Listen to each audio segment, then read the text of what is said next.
So we've learned that we can complete the square on any quadratic in order to be able to solve it. But the question is, why can we do that? So we're going to take a look at why completing the square works by completing the square on the standard form of a quadratic. So remember that standard form of a quadratic is y equals ax squared plus bx plus c. We can still go through the same steps for completing this square, even though we don't have any numbers. So the first thing we want to do is to set our quadratic equal to 0. Then I'm going to get the quadratic and linear terms alone by subtracting c from both sides.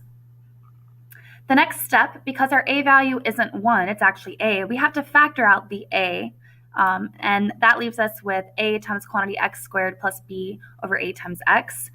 And that can get a little tricky because now we're introducing fractions and we have no numbers, so I would just take a moment to make sure that we factored this out correctly. So a times x squared is ax squared, and then a times b over ax is bx, because the a on top and the a on the bottom cancel out to 1, and we're left with bx. So now we have to figure out what number we can add in order to make this a perfect square binomial in the end, right? So what number will complete the square? So to do this, we have to take half of our linear terms coefficient, which is b over a, and so half of that is b over 2a. And then we have to square that, so we get b squared over 4a squared. Don't forget that the 2 is squared, and so is the a. And so we're going to add those back into our blanks. And then we have to just write this as a perfect square binomial. So we have the x plus b over 2a squared, but then we have this minus b squared over 4a squared. Make sure that you know that we have the a that's being distributed into both of these two terms. So when we distribute that a, we're left with a times quantity x plus b over 2a squared minus a times quantity b squared over 4a squared. And now it's just a matter of simplifying in order to get x alone. So the first thing that I did was I just multiplied the a. So we have a times b squared divided by 4a squared. But then I noticed that I have an a on the top and the a on the bottom, so I can actually simplify a little bit more. I'm going to get b squared divided by 4a. And so when we're trying to solve by completing the square, we've already completed the square. So now it's a matter of just getting our quantity squared alone to be able to solve by the square root method, right? So we need to take care of this term over here, this negative b squared over 4a, and I'm going to add it to both sides. Okay, so we get b squared over 4a equals, or b squared over 4a minus c is equal to a times quantity x plus b over 2a squared. So we're getting closer. We almost have that thing squared alone. We just have this coefficient of a that we have to take care of. Since we're multiplying, we're going to undo the multiplication through dividing by a.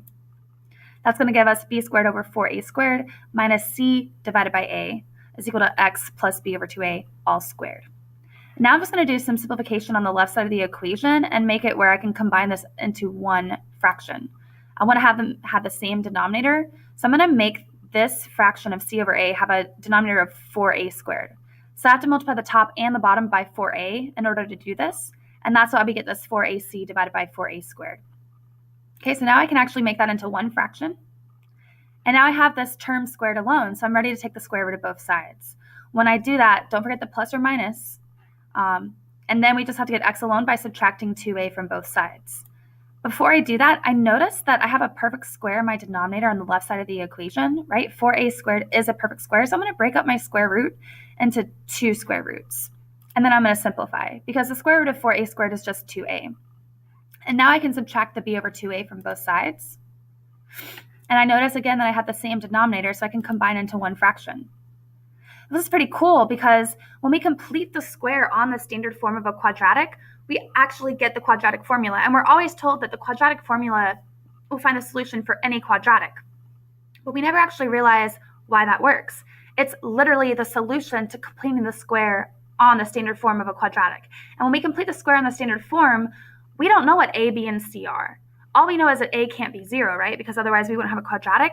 But that just means that the quadratic formula literally is the solution to any quadratic being solved by the completing the square method. And so that's why completing the square makes sense for all quadratics solving it, right? Because it literally gives you the quadratic formula. So quadratic formula and completing the square will work for any quadratic. So hopefully this connection makes it make more sense to you. And that is all we have to talk about here. If you're interested in more of the cool things that are related in quadratic formula, definitely check those out online, because you can actually see the axis symmetry in here. And then this part underneath the square root is called the discriminant, and it also tells you a lot of really cool stuff about your parabola.